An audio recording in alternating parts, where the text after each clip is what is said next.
नमस्कार दोस्तों, स्वागत है आपका हमारी यूट्यूब चैनल HR मोटिवेशन पे। यह कहानी भगवान बुद्ध के जीवन से जुड़ी है। जब वे अपने शिष्यों के साथ एक गांव में यात्रा कर रहे थे, तब एक दिन जब बुद्ध गांव के लोगों को उपदेश दे रहे थे, तो एक कुशल व्यक्ति वहां आया और उन्हें अपशब्द कहने लगा। वह व्यक्ति बुद्ध से बहुत नाराज़ था, क्योंकि उसे लगता था कि बुद्ध लोगों को गलत मार्ग पर ले जा रहे हैं और उनके परिवार को भटका रहे हैं। वह व्यक्ति बुद्ध के सामने खड़ा होकर उन्हें बुरा भला कहने लगा। बुद्ध शांत भाव से उसकी बातों को सुनते रहे। बिना किसी प्रतिक्रिया के उनके चेहरे पर कोई गुस्सा या नाराज़गी का भाव नहीं था। वे बिल्कुल शांत और स्थिर थे। जब वह व्यक्ति थक गया और उसकी बातों का असर बुद्ध पर नहीं हुआ, तो उसने हित होकर पूछा, तुम्हें गुस्सा क्यों नहीं आया? मैंने तुम्हें इतने बुरे बुरे शब्द कहे, फिर भी तुम शांत हो, ऐसा कैसे? बुद्ध मुस्कुराए और बोले, अगर कोई तुम्हारे पास एक उपहार लाए और तुम उसे स्वीकार न करो, तो वह उपहार किसके पास रहेगा? उस व्यक्ति ने कहा, वह उपहार उसी व्यक्ति के पास रहेगा जिसने उसे लाया है। बुद्ध ने फिर कहा, बिल्कुल सही। यदि मैं तुम्हारे अपशब्दों को स्वीकार न करूं, तो वे तुम्हारे पास ही रहेंगे। मैं शांत हूं क्योंकि मैं तुम्हारे शब्दों को स्वीकार नहीं करता। जो व्यक्ति दूसरे के नकारात्मक विचारों को स्वीकार करता है, वही उन विचारों से प्रभावित होता है। इस उत्तर से वह व्यक्ति हक्का बक्का रह गया।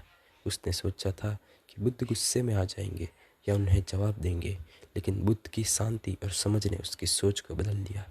वह व्यक्ति बुद्ध के चरणों में गिर पड़ा और उनसे क्षमा मांगी। बुद्ध की बातों से वह व्यक्ति बहुत प्रभावित हुआ और उसने अपने गुस्से और गलत सोच के लिए माफ़ी मांगी। बुद्ध ने उसे उठाया और कहा, बेटा, क्रोध उस आग की तरह है जो सबसे पहले उसे जलाती है, जो इसे अपने भीतर रखता है।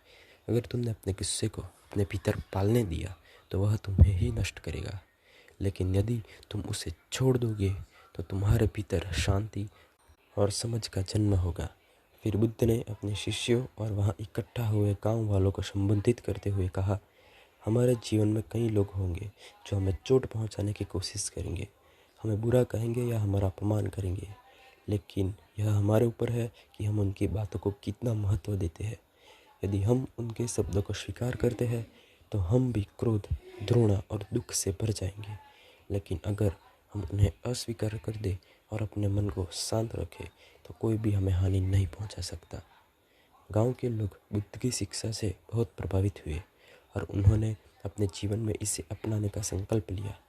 वह व्यक्ति जो पहले बुद्ध से नाराज़ था, अब वह उनका अनुयायी बन गया और उनके साथ यात्रा करने लगा।